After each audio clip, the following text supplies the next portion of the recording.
So let's go with our third topic, that is flora and fauna. लेकिन third topic जाने से पहले मैं आपको बायोस्फीयर रिजर्व का और एक डेफिनेशन है, टेक्स्ट बुक डेफिनेशन, उसे मैं एक्सप्लेन करना चाहता हूं। हाँ, मैंने यहाँ पर एक डेफिनेशन लिखा था, वो भी करेक्ट है, वो भी सही है, लेकिन ये जो डेफिनेशन है आपके टेक्स्ट बुक में दिया गया है, इसलिए मैं आपको रेकमेंड करूंगा कि आप एग्जाम में जब पूछा जाएगा तो आप यही डेफिनेशन लिखिए, ठीक है। इसलिए मैं आपको ये वाला डेफिनेशन एक्सप्लेन करना चाहता हूं, और ये इसमें कुछ गलती नहीं थी, ठीक है। Yes, so biosphere reserves, large areas of protected land for conservation of wildlife, plants and traditional life tribals living in the area. So मतलब इट्स अ लार्ज एरिया जिसमें आपको एनिमल्स मिलेंगे, प्लांट्स मिलेंगे और आदिवासी लोग, दैट इज ट्राइबल पीपल, और उनके traditions मिलेंगे। That is nothing but, in short मैं आपको कहना चाहता हूं, it is a piece of forest.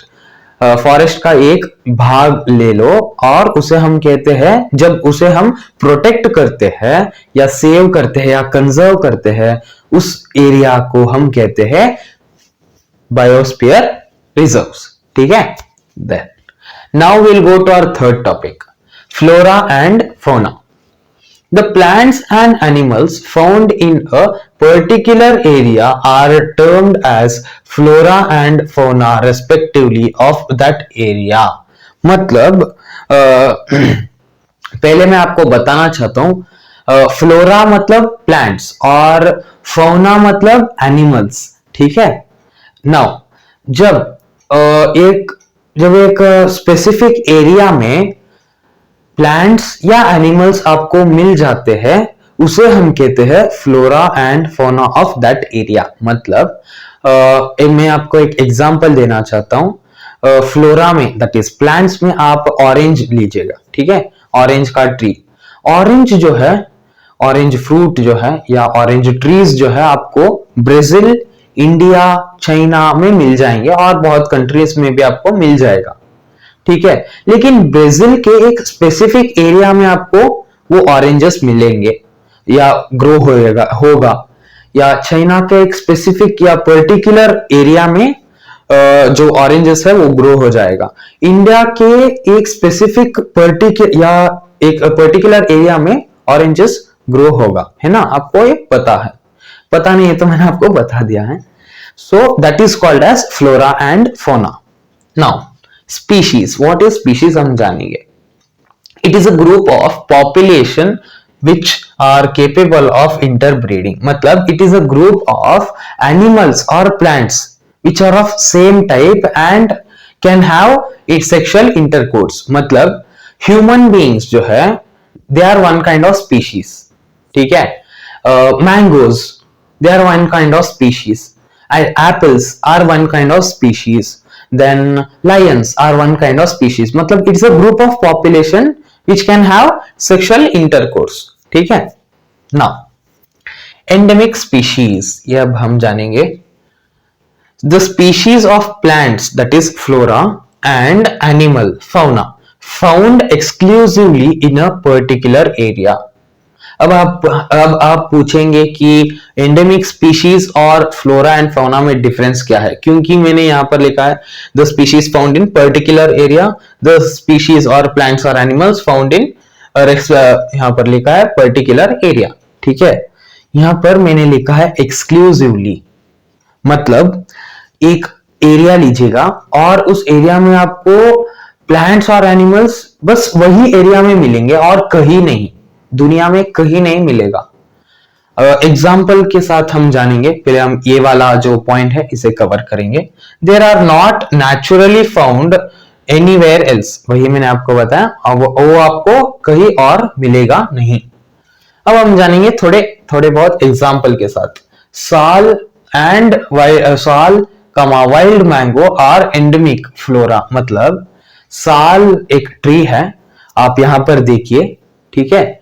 ये जो ट्री है सिर्फ आपको पचमढ़ी, यहां पर मैंने लिखा है पचमढ़ी बायोस्फीयर रिजर्व, सिर्फ आपको वहीं पर मिलेगा। या वाइल्ड मैंगो, ये वाला मतलब ये वाला फोटो देखिए, ये जो ट्रीज है सिर्फ आपको पचमढ़ी बायोस्फीयर रिजर्व में मिलेंगे। और पचमढ़ी जो है it is a hill station in Madhya Pradesh. आपको ये जो फ्लोरा है या प्लांट्स या ट्रीज जो है वो आपको सिर्फ वहां पर मिलेगा। Then bison, Indian giant squirrel, flying squirrel are endemic fauna found in Pachmarhi biosphere reserve. मतलब अभी मैंने यहाँ पर 3 फौना के नाम मतलब एनिमल्स के नाम बताया, that is bison, Indian giant squirrel and flying squirrel. ये जो काइंड ऑफ ये जो स्पीशीज है, ये जो ग्रुप ऑफ पॉपुलेशन है, ये आपको सिर्फ पचमढ़ी बायोस्फीयर रिजर्व में ही मिलेगा, that is near Madhya Pradesh. ठीक है, आप उसके भी एग्जाम मतलब फोटोज यहां पर देख सकते हो। इफ यू अंडरस्टैंड अच्छी बात है, लेकिन if you did not understand मैं आपको एक एग्जांपल के साथ बोलना चाहता हूं। यहां पर मैंने आपको ऑरेंजेस का एग्जांपल दिया, that is in flora and fauna. मैंने आपको क्या कहा, ऑरेंजेस आपको इंडिया में भी मिलेगा एक स्पेसिफिक एरिया में, ब्राजील के एक स्पेसिफिक एरिया में मिलेगा, चाइना का एक स्पेसिफिक एरिया में मिलेगा। वैसे ही एप्पल्स लीजिएगा फ्लोरा एंड फौना के एग्जांपल्स में, आपको यूएस में एक स्पेसिफिक एरिया में आपको मिल जाएगा, इंडिया के एक स्पेसिफिक एरिया में मिल जाएगा, चाइना के स्पेसिफिक एरिया में मिल जाएगा, और ऐसे ही आपको मिल जाते हैं। अब एंडेमिक स्पीशीज मतलब इंडिया में मान लो कि हमें यहां पर मैंने क्या कहा, एप्पल्स। अभी मुझे कश्मीर एप्पल्स है, तो आपको स्पेसिफिकली कहां मिलेगा, ये आपको सिर्फ मिलेगा कश्मीर में। या मान लो कि मुझे नागपुर ऑरेंजेस चाहिए, तो मुझे कहां पर मिलेगा, सिर्फ नागपुर में ही मिलेगा। लेकिन जब मैं ऑरेंजेस कहता हूं तो मुझे कहां मिल सकते हैं, ब्राजील में मिलता है, इंडिया में मिलता है, चाइना में मिलता है, और बहुत कंट्रीज में भी मिल जाते हैं। लेकिन जब मुझे नागपुर ऑरेंजेस या कश्मीर एप्पल्स, वैसे ही आप एनिमल्स में भी ले सकते हो, अफ्रीकन एलिफेंट्स सिर्फ आपको अफ्रीका में ही मिलेगा, या कैंगरूज लीजिएगा, सिर्फ आपको ऑस्ट्रेलिया में ही देख सकते हो। वे इसे हम कहते हैं एंडेमिक स्पीशीज। ये कहते हुए हम अपना जो थर्ड टॉपिक है यहां पर मतलब खत्म करेंगे। So thank you people. So let's go with our fifth topic, that is protected areas. इससे पे स्टार्ट करने से पहले मैं आपको बताना चाहता हूं कि एंडेमिक स्पीशीज जो है it is our fourth topic. So yeah let's continue with the fifth topic. Fifth topic में दैट इज प्रोटेक्टेड एरियाज में 2 सब टॉपिक आ जाते हैं, that is wild life sanctuary और एक नेशनल पार्क। ठीक है, first sub topic that is wild life sanctuary अब हम जानेंगे। Wildlife sanctuary are like reserve forest which provides protection and suitable living condition to wild animals। मतलब ये एक जगह है, it's a piece of forest, ठीक है, जहां पर वाइल्ड एनिमल्स को प्रोटेक्ट किया जाता है और उन्हें सुटेबल लिविंग कंडीशन से भी प्रोवाइड किया जाता है। मतलब एक मान लो एक लायन को क्या क्या चाहिए, मतलब it needs a proper place, मतलब it needs a forest kind of environment, then it need a den, उसके बाद उसको खाने के लिए फ्लैश चाहिए, ये सब कुछ चाहिए, और ये सब कुछ सेंचुरीज प्रोवाइड करते हैं। उसके बाद मंकी ले लो, बंदर को ले लो, बंदर को क्या क्या चाहिए, एक पेड़ चाहिए, उसे कुछ उसे जो खाना है, मतलब उसे जो खाना खाते हैं वो सब कुछ प्रोवाइड किया जाता है। वैसे ही ये सब कुछ वाइल्ड लाइफ सेंचुरीज में वाइल्ड एनिमल्स के लिए प्रोटेक्ट किया जाता है और उसे सुटेबल लिविंग कंडीशंस भी उन्हें दिया जाता है। Then wildlife sanctuaries are allowed to do certain activities such as grazing by their livestock, collecting medical plants, firewoods, etc. मतलब wild life sanctuary is not about only protecting and providing a suitable living conditions. Wild life sanctuaries में ना with protecting वो grazing of life stock भी करते हैं। मतलब एक deer को वो क्या करते हैं, डायरेक्ट जो फॉरेस्ट में ग्रास जो ग्रो होता है, उगता है, उसे खाना खाने के लिए छोड़ दिया जाता है, उस डीर को खाना खाने के लिए छोड़ दिया जाता है, ठीक है, उसे हम कहते हैं ग्रेजिंग ऑफ लाइफ स्टॉक। उसके बाद यहां पर है कि collecting medical plants. Collecting medical plants मतलब of course it is a piece of forest. Forest में आपको पेड़ पौधे, मेडिसिनल पेड़ मिलेंगे, मेडिसिनल पौधे मिलेंगे, उसका लीफ, उसका स्टेम, उसका रूट, कुछ ना कुछ which is related to medical और मेडिसिनल स्टफ, वो यूज किया जाता है for professional uses. Then you have firewoods. आप यहां पर देख सकते हो फायरवुड्स, इसे किसी सब्सटेंस को बर्न करने के लिए इसे यूज किया जाता है या इस्तेमाल किया जाता है। Then sanctuaries are places where killing or capturing animals is strictly prohibited and punishable by law। मतलब sanctuaries में of course जब वो प्रोटेक्ट करने के लिए है, जब आप उसे कुछ डिस्टर्ब करते हो या मतलब उसे कैप्चर करते हो या कुछ ऐसा डिस्टर्ब करते हो, मतलब पत्थर मारते हो या ऐसे कुछ ना ऐसा कर देते हो, इट इज पनिशेबल, मतलब आपको पनिशमेंट भी मिल सकता है as per the law by government. Then now let's get an example.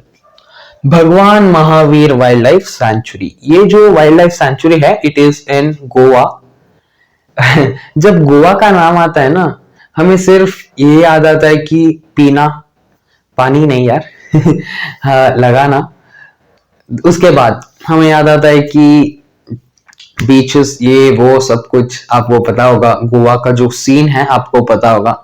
लेकिन जब भी आप गोवा जाते हो, प्लीज इस वाइल्ड लाइफ सेंचुरी को विजिट करो, क्योंकि ये वाइल्ड लाइफ सेंचुरी जो है, it is very good, it's really really good. So please next time when you are going to Goa, please go here also, ठीक है। उसके बाद इस मतलब भगवान महावीर वाइल्ड लाइफ सैंचुरी जो है, जो गोवा में स्थित है, वहां पर आपको वाइल्ड एनिमल्स मिलेंगे और वो ये रहे गौर, जो यहां पर आप देख सकते हो। ये जो एनिमल है, it is like bull. Bull आपको पता होगा, बुल जो है प्रॉपर जिम जाके एक्सरसाइज करके ऐसा मसल्स गेन किया है, वैसा ही लग रहा है ये। देन उसके बाद आता है sambar. Sambar it's like a reindeer. आप यहाँ पर देख सकते हो, आपने रेनडियर को देखा होगा कि वो कैसे होता है, वैसे लाइक रेनडियर आपने पता होगा, आपको आपने देखा होगा, वैसे ही रहता है ये भी sambar. Then python, you know it's a snake. Cobras आपको पता है, आप यहां पर देख सकते हो python and cobra. Then we have मर्लियन जाइंट स्क्विरल्स। ये जो स्क्विरल्स है, ये आपके नॉर्मल स्क्विरल्स से थोड़ा ज्यादा बड़े होते हैं इन साइज, और उनकी जो पूंछ है वो भी बहुत लंबा होता है। आप यहां पर देख सकते हो उसे भी, है ना, you can see that here. Yes, ये देखते मतलब ये बोलते हुए हम अपना जो फर्स्ट सब टॉपिक है, फिफ्थ टॉपिक का, प्रोटेक्टेड एरियाज का first sub topic that is wild life sanctuary, यहां पर खत्म करेंगे। इसे रब करके हम next sub topic that is national park लिखने वाले हैं। So yes, thank you people.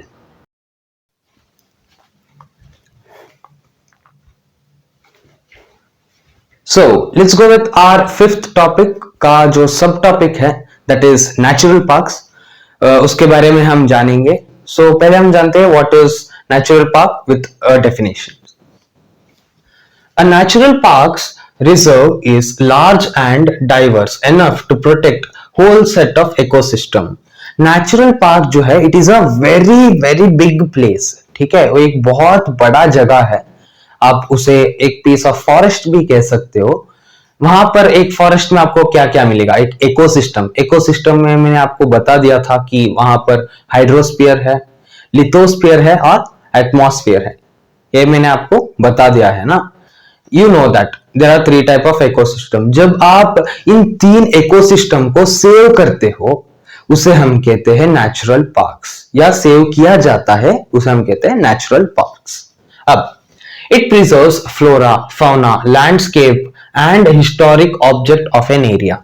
मतलब ये जो नेचुरल पार्क्स जो है, इट प्रोटेक्ट्स और conserves flora that is plants, fauna that is animals, then landscape मतलब वहां पर जो एक सीनरी है, मतलब सीनरी मतलब एक अच्छा जो एनवायरनमेंट है उसे कंजर्व करना, एंड हिस्टोरिक ऑब्जेक्ट्स मतलब हम कह सकते हैं रॉक शेल्टर्स जो आप यहाँ पर देख सकते हो। ये जो रॉक शेल्टर्स है, इट इज प्रूफ कि अर्ली लाइफ जो है, अर्ली ह्यूमन बीइंग्स वो यहाँ पर रहते थे। ये जो रॉक शेल्टर्स आप यहाँ पर देख सकते हैं, that is the proof that early humans were staying here. And now you can see rock paintings, ये सब कुछ आप यहाँ पर देख सकते हैं एक नेचुरल पार्क्स में, flora fauna and these kinds of historic objects. Now human activities such as grazing, poaching, hunting, capturing of animals or collection of firewood is prohibited. Biosphere reserve में ना हमने आपको बताया था कि grazing of plants, grazing of animals and collection of firewood is not prohibited in biosphere reserve. मतलब firewood हम वहां पर कलेक्ट कर सकते हैं, और ग्रेजिंग मैंने आपको बता दिया था, जब एक हर्बिवोरस एनिमल घास फूस खाता है और उसे अलाउ किया जाता है खाने के लिए, उसे हम कहते हैं ग्रेजिंग, उसे छोड़ दिया जाता है। लेकिन एक नेचुरल पार्क में ग्रेजिंग और फायरवुड को कलेक्ट करना भी प्रोहिबिट किया गया है, मतलब मना किया गया है। End of course poaching, hunting, capturing of animals मतलब एनिमल्स को डिस्टर्ब करना या उसे मार डालना या ऐसा सब कुछ वहां पर मना किया जाता है। Then, example Satpura National Park. Satpura National Park is a national park, okay, in India, जहां पर आपको 50 रॉक शेल्टर्स मैंने आपको अभी दिखाया था, है ना, रॉक शेल्टर्स क्या होता है, वहां पर ऐसा 50 रॉक शेल्टर्स है, and even rock paintings are there in that Satpura national park. Then वहां यहाँ पर आपको बहुत सारे एनिमल्स दिखते थे पहले, दैट इज आप यहाँ पर देख सकते हो बारासिंघा, लायंस, एलिफेंट्स, ये सब कुछ यहाँ पर दिखता था, लेकिन अभी बहुत कम हो गया है, क्योंकि because of deforestation and many other reasons. Next point, animals whose numbers are diminishing to a level that they might face extinction are known as endangered animals.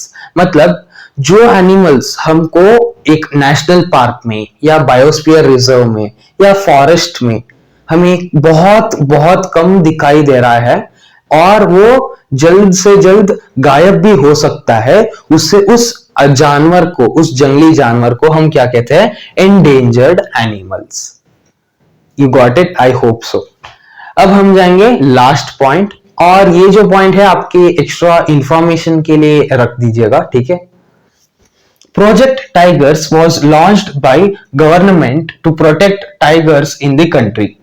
मतलब टाइगर्स आपको पता है, टाइगर्स जो है it is our national animal, है ना, और जब इंडिया में ही आपको बहुत कम दिखाई दे रहा है या इंडिया में ही नहीं है, तो हम उसे as a national animal represent नहीं कर सकते हैं। इसलिए गवर्नमेंट ऑफ इंडिया ने क्या किया है, प्रोजेक्ट टाइगर करके एक प्रोजेक्ट स्टार्ट किया है, जहां पर टाइगर्स को प्रोटेक्ट किया जा रहा है। और आप आगे देखिए, objective was to ensure the survival and maintenance of tiger population. मतलब टाइगर पॉपुलेशन जो है उसे बढ़ाने के लिए और एटलीस्ट मेंटेन करने के लिए ये प्रोजेक्ट टाइगर जो एक प्रोजेक्ट है गवर्नमेंट ऑफ इंडिया द्वारा ये किया जा रहा है। ये बोलते हैं हम अपना जो 5th टॉपिक का 2nd सब topic that is natural park यहां पर खत्म करेंगे। So thank you people.